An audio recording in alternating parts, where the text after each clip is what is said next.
Great to see so many thousands of you joining us and already welcoming each other on the chat. Lovely to be with you and this global community again. My name is Mark Williamson and welcome to another Action for Happiness event. And I'm delighted that this evening, or whatever time of day it is with you around the world, we are joined by BJ Fogg. BJ, lovely to have you with us. Mark, thank you so much. I am delighted to be here. Well, it's great to have you here, and I'm really excited to be sharing your work.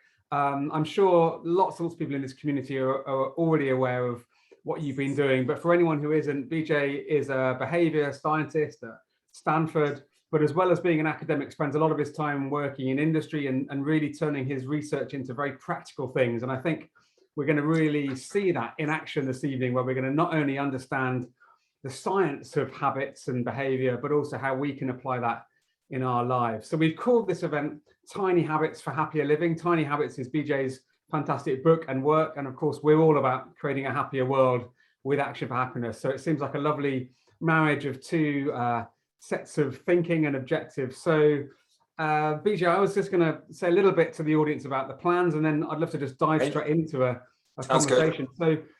So for those of you who are coming back, thank you for being here again. For those of you who are new, very warm welcome. We'll have a chance to have some interactive stuff during our conversation where you can get involved on the chat.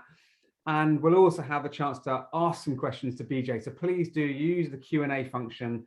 And if you see another question you like, use the upvote feature so you can say that's one I'd love to see answered too. And in the interim, I'll be asking BJ a few questions that I've been longing to ask, which I really hope are relevant for all of you. So BJ, there's all kinds of ways we could come into this, but I guess what's on my mind is habits. Why do we have habits, and why is this area so important? Yeah, I mean, one way to think about it is if you have a dog, if you have a cat, even if you're a careful observer of birds in nature, you'll see that all these creatures have habits. So it's not a huge surprise that we human beings have habits too. And people have written about this. This is not my work, but other people have written about it, and habits make us more efficient. Habits offload the cognitive functions. So for things we need to think hard about or make decisions about, we have the resources to do that because habits are essentially automated behaviors. You don't have to think about how you're going to tie your shoe. You don't have to think about which side of the bed you're sleeping on. You don't even have to think about how you're going to pronounce words. Okay, I pronounce them one way. A lot of people are pronouncing them differently. Those are all types of habits. And it allows us, rather than me thinking about the words, I hopefully am thinking about the content. So it really does make us more efficient. And it's just part of nature to have habits. So naturally, we all, having got these wonderful habits, some of which we're very conscious of, some of which are very automatic, lots of us would love to create new habits or resist habits that we wish we didn't have and so on. So I guess why your work is so relevant is it feels like you've really got into the guts of not only why do we have habits, but how can we build a new habit, particularly that we might want to encourage. But I know there's some misunderstanding about habits and myths that we tend to tell ourselves about why this is hard or what can or can't be done. Maybe you'd like to sort of remind us of what some of those misconceptions are and put us right. Yeah, and before I hit a couple of misconceptions, let me lay some groundwork. So if you were to if I had a whiteboard right here, I would draw a big circle and I would write behavior. So there's all sorts of behavior types. I'd put a smaller circle inside of that and write habits. So habits are a type of behavior. The bigger set is behavior, and habits are the behaviors you do quite automatically without thinking very much. And then there's one-time actions, and there's stopping, and there's temporary behaviors, and so on. So habit is a type of behavior.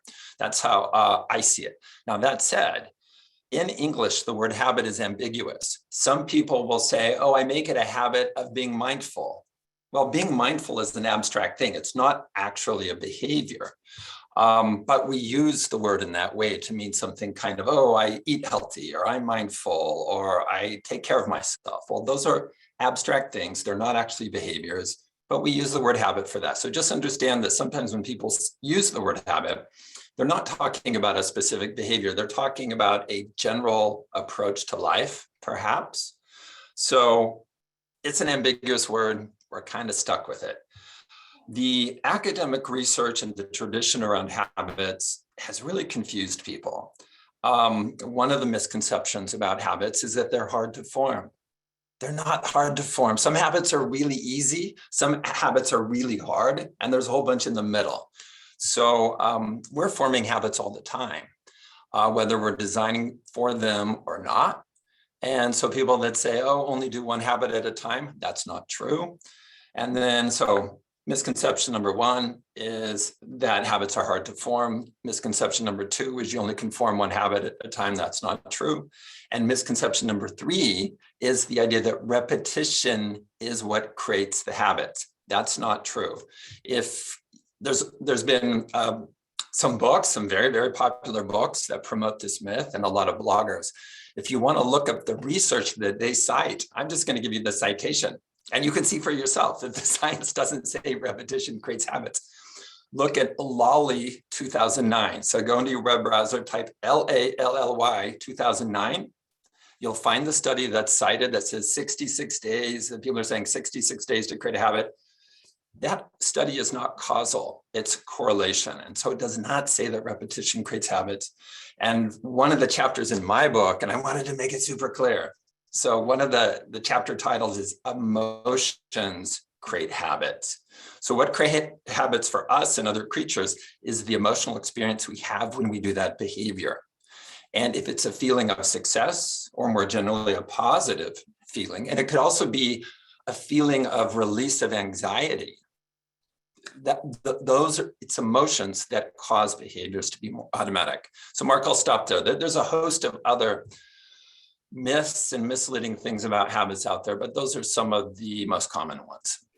I think that's really encouraging, Bridget, and as well as being helpful, this idea that we think it's really hard, but actually sometimes maybe what you're saying is we haven't yet found the type of habit formation that gives us the emotional experience that will make it stick.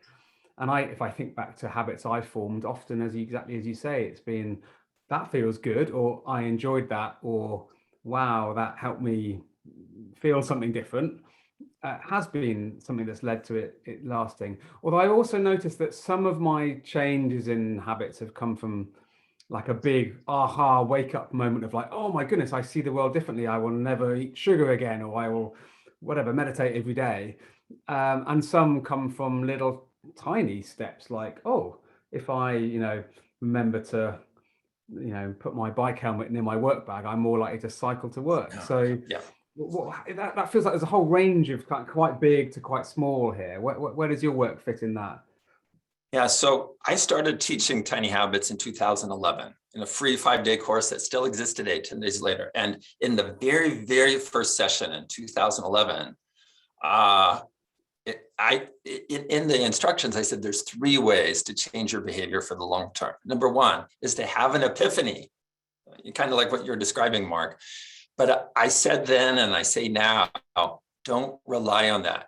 Yes, epiphanies happen, but you can't make yourself have an epiphany. So if you've had one, good for you. It can help you change. It can help you see the world differently. But too often, people that are trying to help their students or their spouses or their kids create new habits, you try to give them an epiphany, and that's not very successful. So I say, take that off the table. That leaves you with 2 others. One is to redesign your environment to make good behaviors easy to do and the bad behaviors hard to do. And the other is to change in incremental ways. And in this case, the tiny habits method. So really, you've got 2 levers to work with: redesigning your environment and an incremental change method, baby steps. And in this case, I'm talking about tiny habits as a method for creating habits. So just to say to everyone watching, I've already seen people asking in the chat, is this being recorded? Yes, you'll have access to be able to watch this again afterwards. And also some of the things that BJ is mentioning here, so his book, but also this free introductory program, we'll make sure you have access to links to those in the follow-ups as well, so you can focus on what we're talking about now. Before we dive into some examples, and I love this idea you use of recipes for habit formation, BJ, just to pick up on that emotions thing again. So that makes me feel that when we have created a habit that we'd like to make last, it might help to create a positive emotional experience about that, to celebrate it in some way. What have you learned about how to make that work? Well, Mark, what I learned started out as an accident. Okay, so this is probably about 2010, where my life was really, really hard. In fact, my life was so challenging at that time. I don't think this is not in my book, and I don't think I've even shared this in discussion, so this is new. In my home office, where I worked mostly, I got life-size pictures of people's heads smiling, and I wallpapered all around the top of the office, all these smiling faces around me to help uplift my mood. I mean, that's how tough things were, that I was just like, I need positivity around me. Well, in playing around with my own behavior, and before the Tiny Habits method all came together, and this is the very beginning, I was working on flossing, and I was like, okay, just floss one tooth. And there was this moment when I flossed one tooth and I looked in the mirror and I was like, good for you, BJ, victory.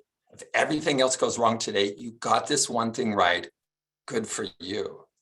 And I noticed that that had an effect on me. And I was like, that's odd. And so I kept playing around with victory or good for you or smiling. Fast forward to, a few months later, that became an official technique of Tiny Habits. When you do a new behavior that you want to become a habit, you hack your emotion in some way.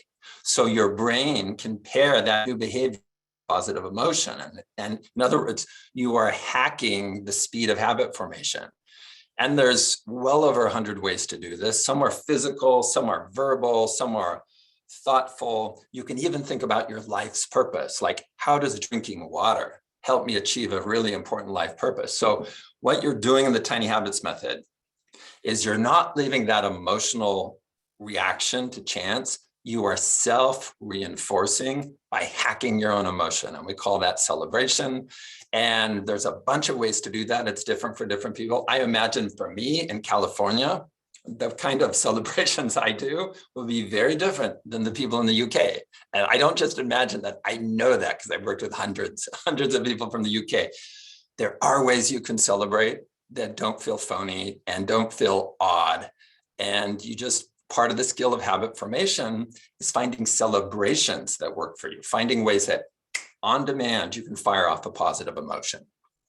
Right. Well, you've talked a lot about this Tiny Habits sort of method and system. Maybe you could give us a few examples of tiny habits and how they can be formed and reinforced. Yeah. So the good news, everybody, is the Tiny Habits method is a system, and it doesn't require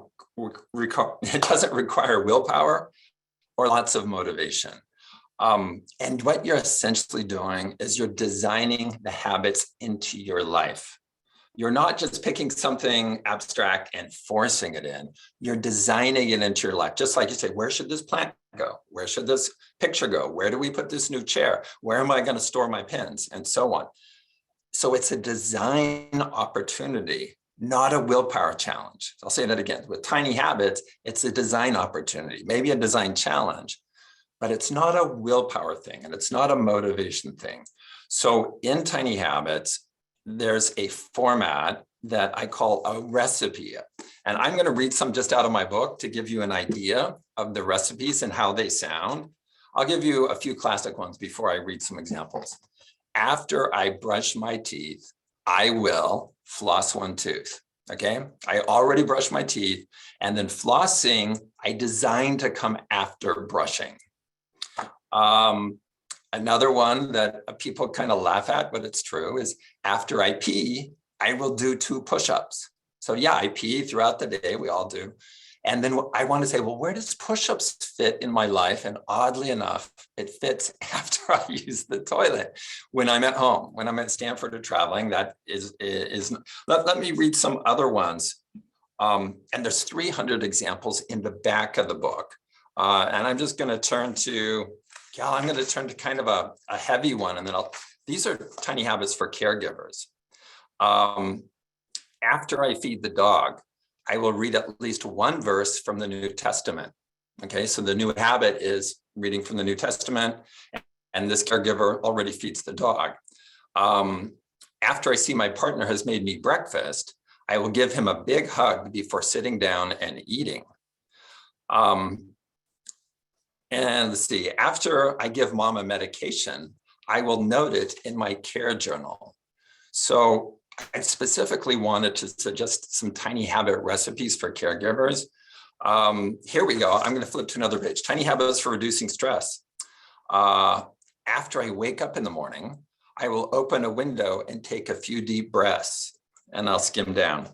After I run my bath, I will put in a few drops of essential oils. After I get in bed, I will close my eyes and chant Om. Okay, so there's a whole bunch of ways that you can change your behavior, but using this recipe format, so you are designing it into your life. To make sure I understand this, BJ, it seems to me that you're saying pick a thing that you know you already do, that's really concrete and specific, that's part of your life already, and then bring in a new thing that you would like to do directly next to it. Is that kind of the magic? Right. It comes right after it. And that, to me, I've given a TED talk on this insight that I had. That was not obvious to me. But as I was playing around with my own behavior, when I had all those faces around me in my home office, it came to me that the secret is after. What does this new habit naturally come after? And so you create this recipe. If it's like, after I feed my dog, I'll read from the New Testament. If that doesn't work, that's okay. Redesign it. And you say, well, where else would be a good time for me to read from the New Testament? And it might be after I put my kid down for a nap. I will. So you take, if it doesn't fit after feeding the dog, then you say, well, where does it fit? Just like if you buy a new chair and you're like, where does it fit in our home? And you put it here and it doesn't work. But you don't beat yourself up. You don't say, I lack willpower and motivation. You just redesign. And that's part of the tiny habits method, is you design and you redesign. So iterating is part of the method, where you're designing it so it fits really naturally into your life. This is great. So what I'd love us to do is invite everyone who's part of this event this evening to maybe think about coming up with our own little tiny habit recipe using that approach. So I guess, BJ, is the starting point to think of a habit you would love to cultivate first, and then once you've got that in mind, then think about an existing behavior that you can hook it onto. Is that the right way around to approach this? Yeah, there's actually two starting points, Mark. Earlier, you explained one. You can just pick a very, very reliable routine in your life, like starting the coffee maker or putting on your shoes or saying goodbye to your spouse, and then say, what new habit would come naturally after that? So you start with your routine. That's one way. And in some ways, that's the easiest. The other approach is to take any new habit you want, make it super tiny, and then say, where does this fit naturally in my life? So you're starting with a habit rather than the routine. Either way works. Great. So why don't we try this out, folks? I can see a couple of people have already done this in the chat. So I would love to see some people's suggestions. This could be things you already do if you do this sort of habit bundling approach, or it could be something that you've been inspired by. So, you know, either thinking of an existing thing you do and what you'd like to add to it, or thinking of a habit you'd love to cultivate and which of your existing behaviors you can attach it to. And we'll just see a few. So please feel free to share in the chat if you'd like. I'm seeing some great recipes here in the chat. I mean, you guys are doing great. What we're hoping is I'll find some recipes that I can help you fine tune, but let me call out some of the good ones. Aisha says, and I'm going to change when to after. After I get in bed, I will think of 3 things that I'm grateful for. That's a terrific habit. Now, Aisha, on that one, I might scale it back to 1. So after I get in bed, I'll think of 1 thing I'm grateful for. And if you want to think of 2 more, that's great. Count that as extra credit. So in the tiny habits method, you set the bar as low as possible. So don't set it higher with 3 things that you're going to be grateful, just 1. And if you want to do more, that's extra credit. Just like for me, the push-ups, 2 push-ups, but I almost always do more. And I've done this for years now, and I don't raise the bar. So in the tiny habits method, you set the bar low, 1 expression of gratitude, 2 push-ups, And then you allow yourself to do more when you want to, which includes the very first day. The very first day, if you want to do 10 push-ups, knock yourself out, but you don't raise the bar on yourself. You keep it low. That's one of the hacks in this. On a similar theme to your push-ups, Susan has said, after I start the microwave for my breakfast, I will lift my hand weights while the microwave is running. That one has a very, very good chance of working if you put the hand weights right by the microwave. Okay, so take your hand weights, put them by the microwave. And I call this a meanwhile habit, because meanwhile, while you're waiting for the microwave, you can be using the hand weights. And so these kinds of fixed, maybe that's like 2 or 3 minutes, are excellent opportunities for habits. One of mine like that is after I turn on the shower, I think of one thing about my body for which I'm grateful. Because I'm waiting for the water to warm up for about 15 seconds. It's a perfect little window of time for me to think about something new or something different about my body for which I'm grateful. And that day after day can have a really powerful effect, just like lifting hand weights a little bit while the microwave is running can not only have effects on you there, but it's going to have ripple effects. You're going to start doing other behaviors along those lines naturally. I love it. I've seen a couple of others. Andy said, after I enter my bedroom, I will take 5 deep breaths. That's a good one. And Andy, you may, if you enter your bedroom 10 or 15 times a day, that ends up not being, I know from coaching thousands of people personally in Tiny Habits, if you go into your bedroom like 10 times a day, so 10 times a day, you're taking 5 breaths, your brain will go, no, that's not tiny, that's big. So what you might do is after I take the bed off the bed at night, I'll take 5 deep breaths. Okay, so then you're just doing it once and your brain's not like adding it all up. It's like, oh, 5 breaths, that's easy to do. And you might even scale it back to 3, which is simpler than 5. And then the times you want to do 5 or more, go for it. So you're right on track. And I'm just kind of fine tuning it a little bit for you.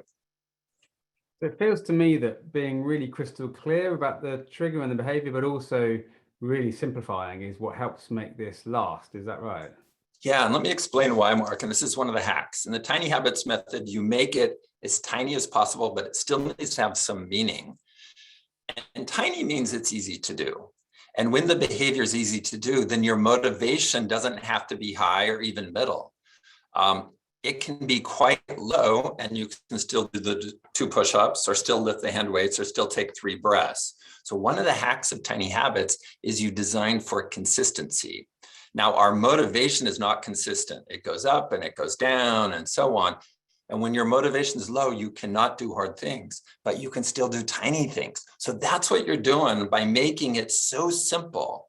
Is you are doing an end run, or you're getting around the fact that our motivation fluctuates, and you're designing for yourself in your hardest moments, or when you're the busiest, or when you're the most stressed, you can still do the habit, just even the tiny version, 3 breaths, 2 push-ups, etc. But anytime you want to do more, you can do more. And that's the Tiny Habits method gives you lots of flexibility. So it's about consistency, but anytime you want to do 10 push-ups or 20 push-ups or lift your hand weights for 15 minutes rather than 2, go for it. But again, you don't raise the bar. You don't think, oh, now my new level's up here. No. That's not the Tiny Habits method. You set the bar low and you keep it low and you allow yourself to succeed every day on that.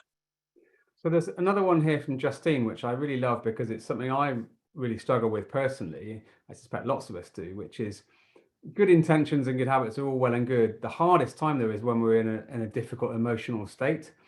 And Justine's worded this in a really, I think, really helpful way. She said, when I feel triggered, I guess in using your language, after something has happened that has triggered an emotional response for me, I will take 3 deep breaths before speaking or reacting. Now, I love that, and I would love to be able to commit to that, but I find it incredible. Unlike a behavior like waking up, turning on the coffee machine, whatever, you don't quite know when it's going to come up. And actually, when it does happen and you feel triggered and you feel angry, your brain's caught up in that moment, not necessarily remembering your habits. So I totally love to be able to do what Justine has said here, but I would imagine I would find it really hard to remember that in that moment of anger or fear or anxiety. Yeah, well, there's a way to help yourself on this. And I think it was Justine, right? What you're talking about is a more advanced technique in tiny habits. What we've talked about to this point are very concrete, specific things like after I feed the dog, after I brush my teeth, after I start the coffee maker. You know when those things happen. You push the button on the coffee maker, but you can use emotions. It's a more advanced technique, but you can use emotions. After I feel discouraged, after I feel angry, I will. Now, it's a harder technique because sometimes we don't notice right away that we're frustrated or angry and so on. I'll just share one from my life. After I'm feeling stressed out, I will go outside and walk around in nature. All right, so that's become super wired in. So design the tiny habit recipe and figure out, after I get upset, I will take 3 deep breaths. I will put on a happy music playlist, whatever.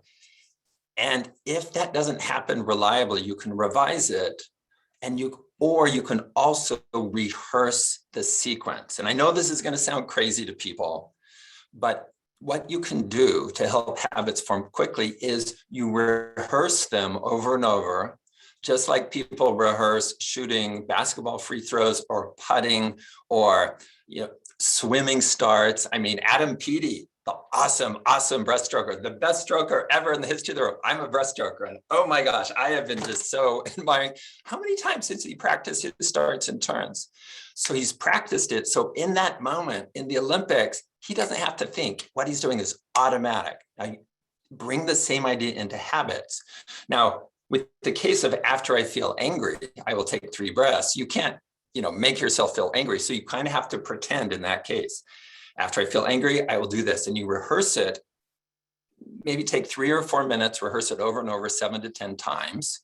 And then later when you get angry, watch what happens. And I will wager there's a good chance that you will go back to that sequence that you practiced.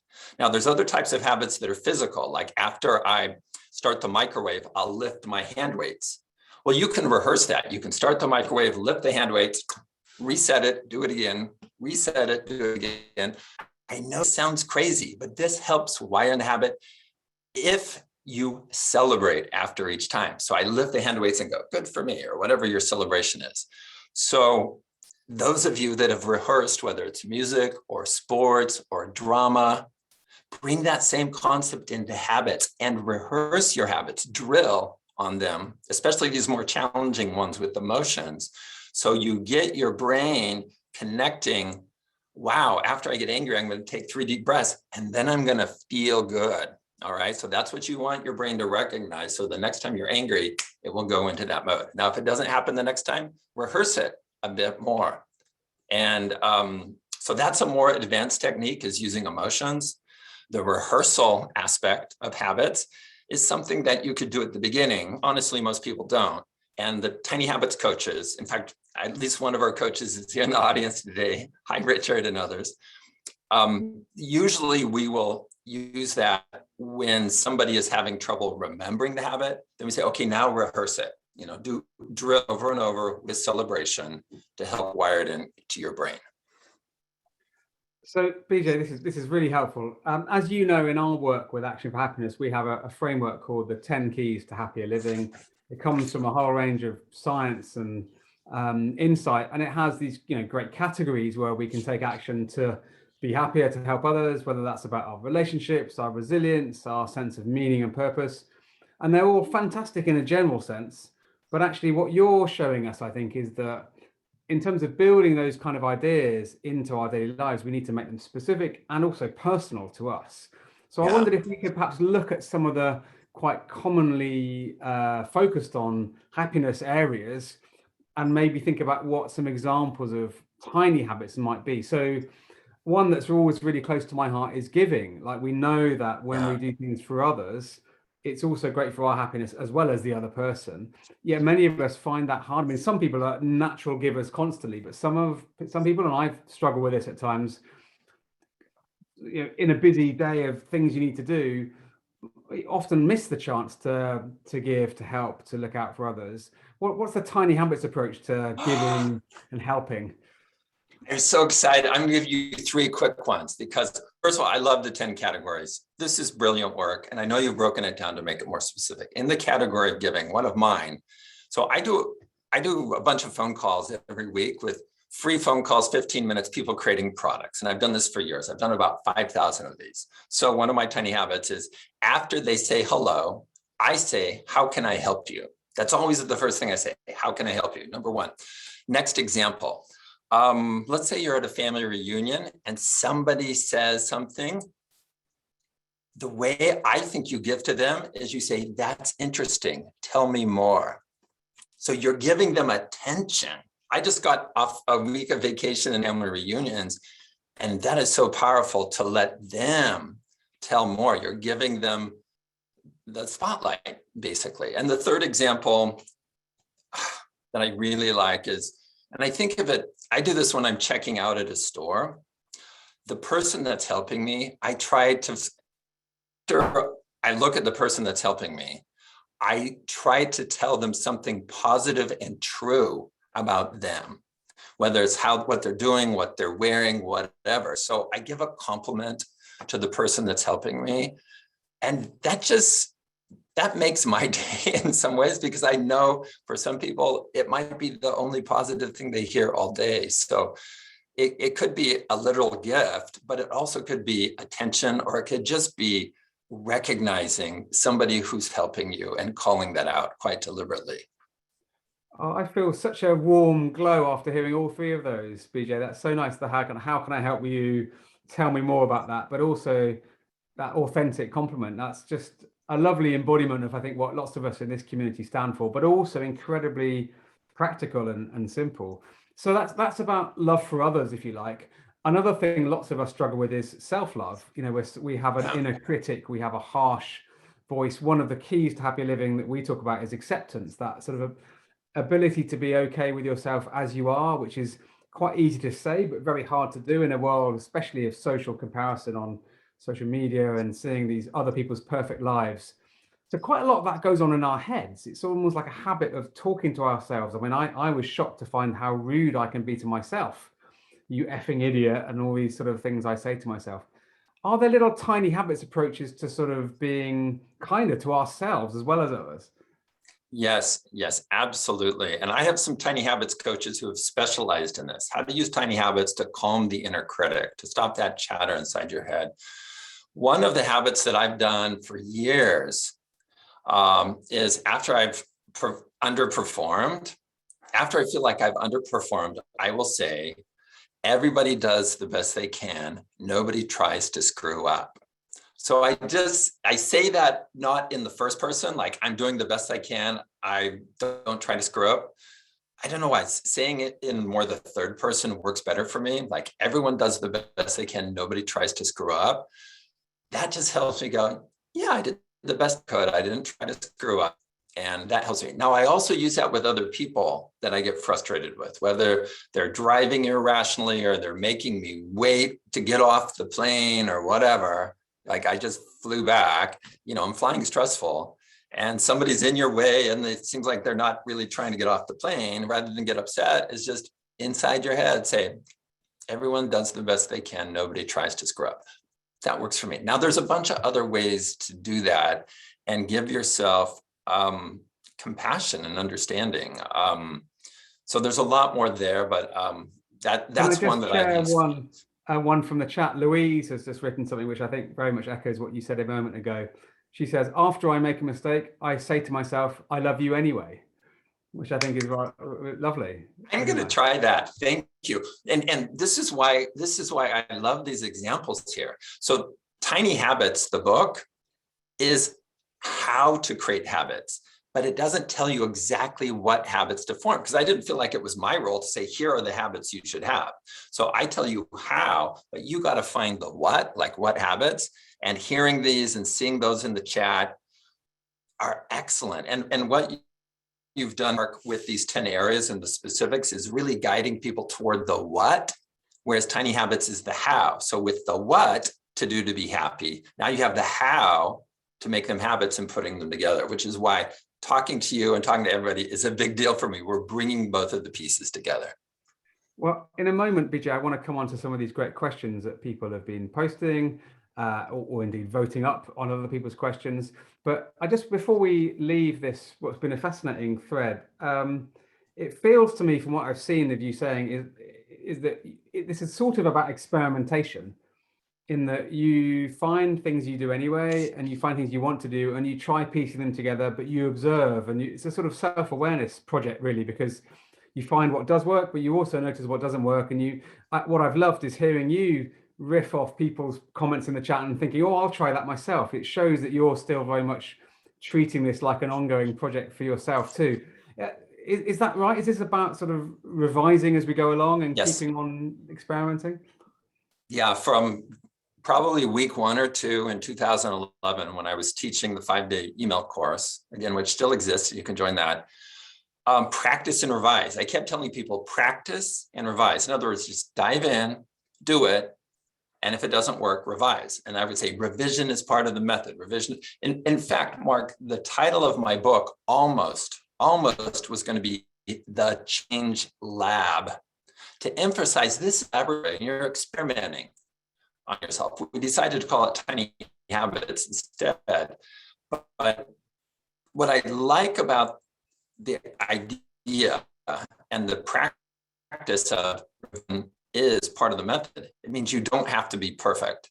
In fact, almost nobody is perfect in doing this. You will perform in ways that are suboptimal, and that's okay. That's normal. But it's just like a baby learning to walk. No baby just suddenly walks, right? The baby takes little steps and stumbles, but the baby back up. It's going to be with your habits. You'll take little steps and you'll stumble, but then you just get back up and you keep going. And that's exactly right. That's how the method works. Well, that's actually a nice lead into what's been our most popular and upvoted question so far from Georgina, who asks, what's your advice to reboot yourself when you're lacking motivation or you fail to maintain habits? I guess, it's always lovely to look at the easy examples, but sometimes we try and use all these systems and still find that life's got in the way. So how do we reboot when we're in that situation? I'll give you 2 very different answers, and it's going to be different for different people. The one I like the best, if I have the time, is I go out into nature. For me, nature is rejuvenating, restorative. It helps me reprioritize. I live in California by a river. I deliberately moved here out of Silicon Valley so I could be by a river and all the wildlife. And in Maui, I live by the ocean. So I know that can't be true for everybody, but find a way that you can connect with nature. At least for me, that's very restorative and it rejuvenates me. That's one approach. Now I'm going to give you a totally different approach. A different approach when you're lagging motivation on something is to get a timer. And I'll get my timer out here. I took it in the other room where I teach. I have this little timer. I can just use Apple Watch and I'll say, set a timer for 2 minutes. And what I will do is just say, just work on this project for 2 minutes. And when 2 minutes is up, you can quit. Sometimes it's 5, sometimes it's 7. So the tiny habit recipe becomes, after I feel discouraged or after I find myself procrastinating, I will set a timer and just do that period of time, whether it's 2 or 5, what you will find much of the time that when the timer goes off, you've regained momentum, you've regained some motivation for the project. So again, 2 very different approaches. Nature, more of a deeper regenerate, and the other one is really tactical. Just get yourself to do the next step. And if you want to stop working after the timer goes off, stop. But most of the time, you'll keep going. You've gotten yourself to get through that rough patch. As you're talking about timers and time, I just wanted to bring in a question that didn't come from the Q&A, but I saw in the chat from Heidi, who said, how can I go to bed earlier? I've tried so many ways, setting alarms, setting 3 alarms with kind messages to myself. It seems at that point, I don't see the problem, but in the morning that I do. I imagine there's a few of us who deal with late night procrastination. I certainly have done. I'll give you my personal opinion. Again, Tiny Habits in my work is about the how to create habits. But then when it gets down to financial behaviors and going to bed, that's sort of the what's and the techniques. So stay tuned for how people have hacked that. One way, I think my partner, he wants to go to bed like 7:30. Okay, so we go to bed really early, but then we get up at like 4:30 without an alarm. So one way is you can marry or partner with somebody who loves to go to bed early, and they're like, let's go to bed. Another way is to just start your nighttime routine. And this has worked for a lot of people. After I finish, let's say you watch The Office, you watch the UK version of The Office, one episode. After I finish watching one episode, I will start my nightly routine. Just start your routine. And if you don't want to continue it, if you want to stay up, that's okay. I mean, in the Tiny Habits way, you take the first step, which often cascades to other steps. This getting yourself to go to bed earlier is a very personal kind of thing. I've not had to struggle with that personally, and I've not done academic research on it. So I want to be clear that I'm just sharing some personal experiences and what I've heard some of the habiteers, but keep exploring options. I want to be clear about what I know for sure and where I'm just drawing off some experience, but not deep research. And this going to bed earlier, I've not done academic studies on that. My personal experience on this one is that I was always a night owl, sort of staying up late, and my wife also goes to bed slightly earlier than me. And I found that when I stopped to notice how effective I felt in the morning on nights when I'd gone to bed late, as opposed to gone to bed early, I realized I saw the difference. And that was the motivator that then said, right, well, I'll bring that to mind when I'm coming towards that time again the following day. But easier said than done. Well, Mark, here's one that I have done in my life, and I can stand behind this. There are times in the middle of the night that I want to get up because I'm just feeling restless. And so what I do is the tiny habit recipe is, after I want to get up, so let's say I'm sitting on the edge of the bed, I will lay back down for 15 seconds. And if I still want to get up, I do. But most of the time after I lay down, I'm like, oh, this is so great. So maybe try that. Just like, find a point, get in bed. But if you feel like you want to get back out, then do it. A lot of these habits, if you design this, what we call the starter step in Tiny Habits, the starter step for exercise is putting on your exercise shoes. The starter step for eating a healthy lunch might be just getting out the components for a salad. The starter step for paying your bills might just be getting out your checkbook and your bills. So you get yourself to do the first step. And if that's all you do, that's fine. But a lot of the times when you do that first step, you put on your walking shoes. In fact, one of my friends posted this to Facebook. She's like, well, I put on my walking shoes. I'm going to go walking. And so she's local and she's not a close friend, but she apparently just discovered my work and she's posting it to Facebook. She is running more and more and making progress, and she's getting back to what she could do 20 years ago, which delights me. But her tiny habit recipe was simply about putting on her running shoes, which then has opened the door to all these other things for her. Katie's asked a really interesting question.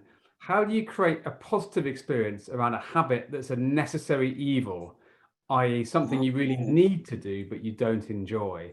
That's a tough one. There's no perfect way. I'll start there. Mostly with tiny habits, you pick behaviors you want or habits you want, not the shoulds. But there are cases where you have the shoulds, and I call those queen bee behaviors. I won't go into all the reasons those are called queen bee. The best thing you can do is make it as easy as possible. So focus on, how do I make this super, super easy? If it's a medication, make it really easy to take that medication. If it's some sort of biometric measure that you have to do, like measure your blood pressure, have the blood pressure cuff out and ready to go. So first of all, make it really, really easy. Find, where does this fit naturally in your life? And I will suggest this, as you're doing, let's say it's measuring your blood pressure. As you're measuring your blood pressure, focus on what high, very important purpose in your life is that fulfilling. So in other words, even though you don't love the squeezing of the blood pressure cuff on your arm or the time it takes, if your brain can associate that behavior with something that's very important to you, so you're aligning the habit with an aspiration or a dream or your life's mission, that can help make the behavior more automatic and help you understand why you might have to endure a little bit of discomfort for that habit. But you have honed in on one of the challenging areas of habit formation. Shoulds rarely become habits, and things that are painful or awkward are really hard to put into habits. So make it really, really simple, find where it fits, and then celebrate really hard by focusing on what higher purpose or what very important outcome is this helping you achieve. So it's sort of turning the should into something that is meaningful to you and that gives you a sense of fulfillment, even if it isn't enjoyable in a conventional pleasure sense. Yeah, that's really wise. Thank you. Now, there's a sort of elephant in the room here, BJ, which is we talked a lot about habit formation. And I know that you're really focused on the idea of forming positive new habits, but as I'm sure you often encounter in these sessions, there's no end of people asking some version of this question from Melissa. What's the key for breaking unhelpful habits? So I think we should address that as well. In general, the key is to not use the word break and say untangle the bad habits. So that, and I talk about this in my book, but that shift in wording will set you up for success much better than breaking. Like breaking is like in one moment with a lot of effort and energy, you're done. It's broken. That's not how it works. That's not how it works. Whereas if you think of it as untangling an unwanted habit, let's say snacking, unhealthy snacking, that's not just probably one behavior. There's probably different kinds of snacking you do during the day. And so in the book, I give a step by, oh, by the way, the book has in the back, they wouldn't let me put it in the book itself, like flow charts and diagrams, and all of this is a system, people. And my editors didn't want me to put flow charts in the book itself. So in the appendices, you will find a flow chart exactly for this. How do you untangle an unwanted habit?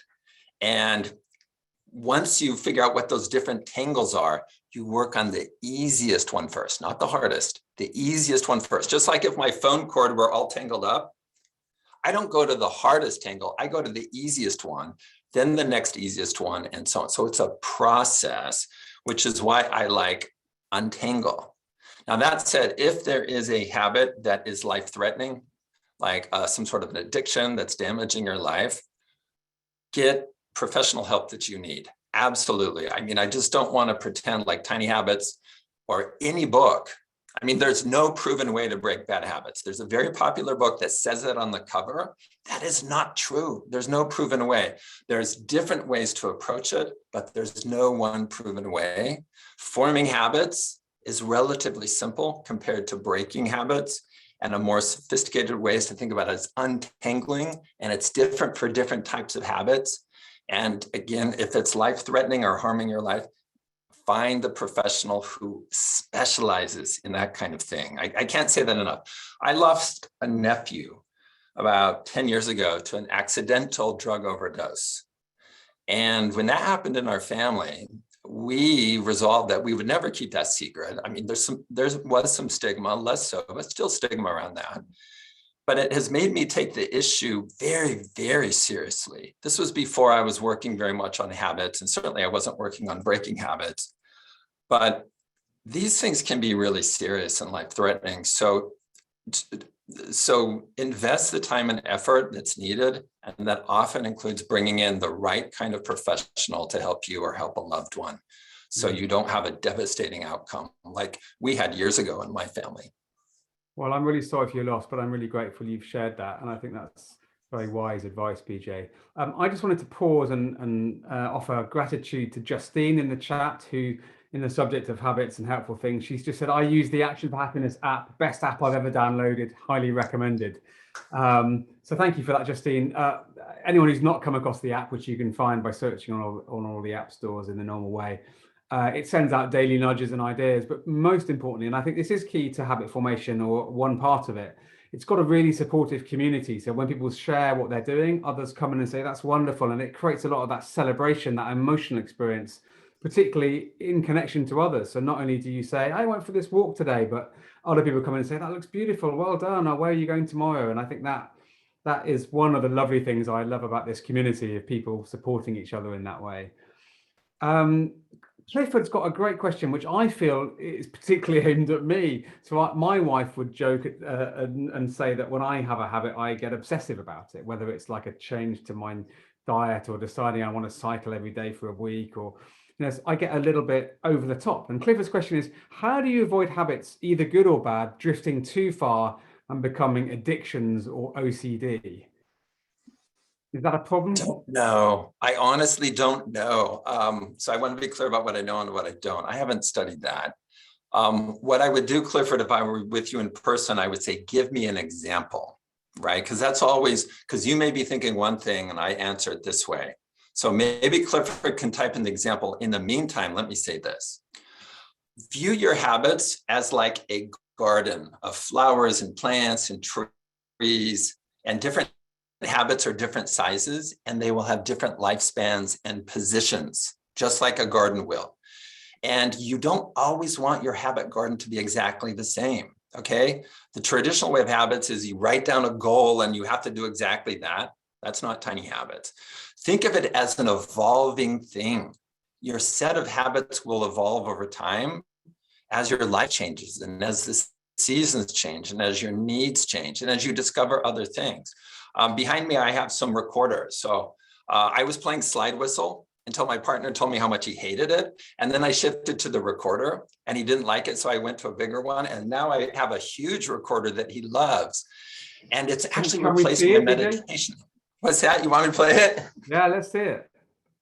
Yeah, so this actually has replaced my meditation habit. It's a big bass recorder. And so instead of meditating in the mornings, I played the recorders. Now I play this one because it has a really nice quality.